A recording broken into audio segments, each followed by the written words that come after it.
Hey everyone, welcome back. Today we are doing something really cool.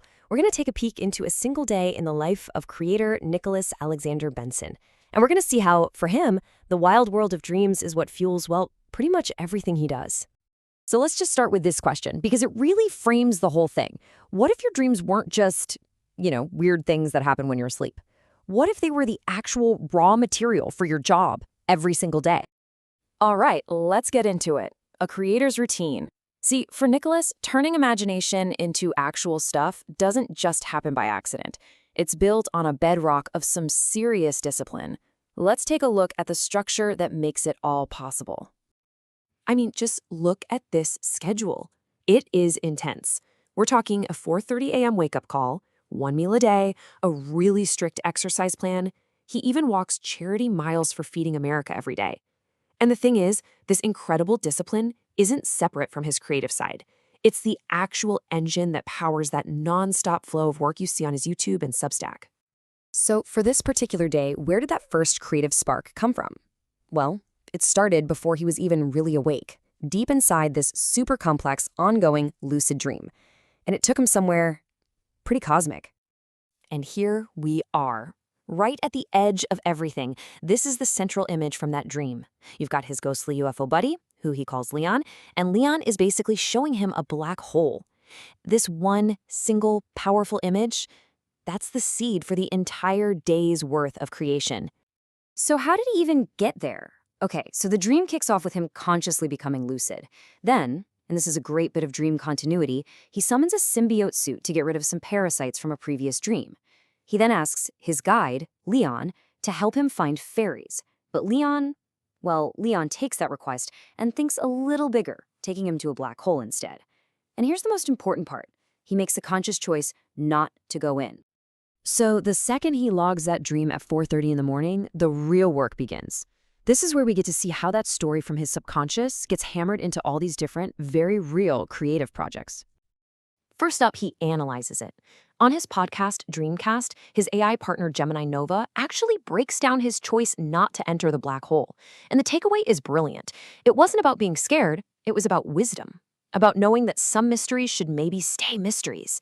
It's a real evolution from some of his past dream adventures. And then, boom, almost at the same time, that exact moment gets turned into a song.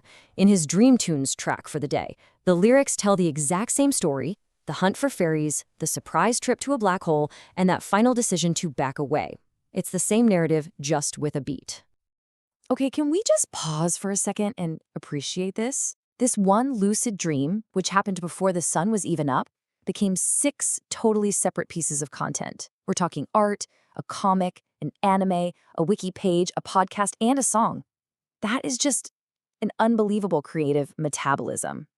But of course, the day isn't just about that one dream. His mind is like a sponge, constantly soaking up and thinking about other things, which just adds more layers to his creative world as the day goes on. For instance, he's reading the new Gwenpool comic, but he's not just reading it, he's dissecting it.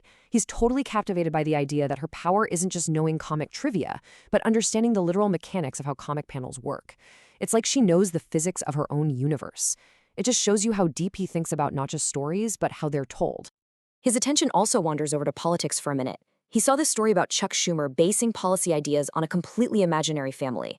And Nicholas just kind of muses on that, comparing this imaginary family to the idea of basing policy on an AI persona, which, in his view, is actually real. It's just a fascinating little thought experiment about what's real and what's representative when you're making big decisions. And creativity isn't a solo sport. It's so important to see these little moments, like this interaction on StoreNex. He leaves a really thoughtful comment on another creator's work, a guy named Oz, and gets the super enthusiastic response back. It's a great reminder of how important community is, and just that joy of connecting with other artists. So, after this completely packed day of dreaming, creating, thinking, and connecting, how does he wrap it all up? Well, he does it with another one of his daily projects, the highlight comic. And here they are, the day's highlights straight from the source. It really brings everything together, doesn't it? The biggest moments of his day were that insane lucid dream, doing something for others with his charity walk, finishing another creative project, and something simple and totally human, just having a good time with his brother.